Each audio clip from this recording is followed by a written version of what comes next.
రాష్ట్రంలో ప్రతిపక్ష హోదా కూడా లేనటువంటి ప్రతిపక్ష పార్టీ నాయకుడి గురించి మాట్లాడాల్సిన పరిస్థితి ఏర్పడడం ఒకంత బాధాకరమైన, ప్రజల కొరకు వాస్తవాలు చెప్పాల్సినటువంటి అవసరం ఉంది.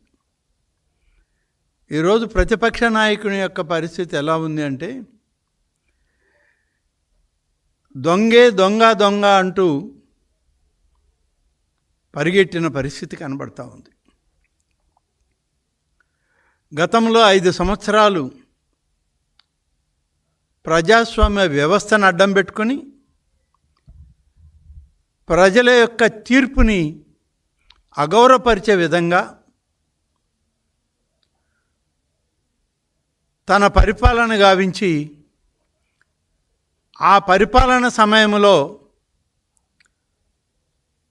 కొన్ని మాఫియాలను పోషించి, కొంతమంది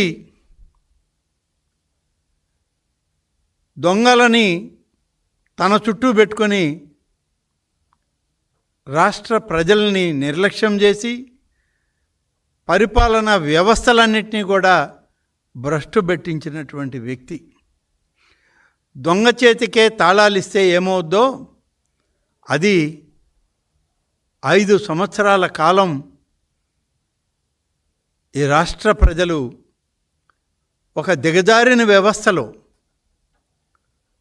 నైతికంగా పతనమైనటువంటి వ్యవస్థలో వాళ్ళు బ్రతుకు జీవుడా అని చెప్పి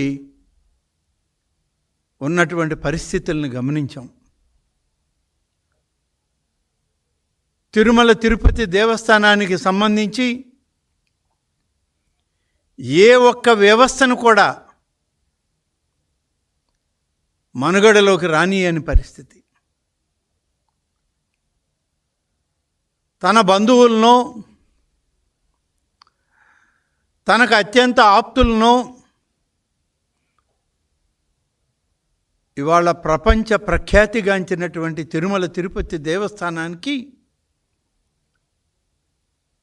అధిపతులుగా పెట్టి నువ్వు చేసినటువంటి దుర్మార్గం అంతా ఇంత కాదు. దురదృష్టం, ఆనాడు పరిపాలన చేసినటువంటి వ్యక్తి, ఆయన పేరు చెప్పాలన్నా కొంచెం వెనకాడాల్సి వస్తుంది. మన నోటితో ఆయన పేరు ఎందుకు చెప్పాలి? కానీ ఒక విషయం చెప్పక తప్పదు.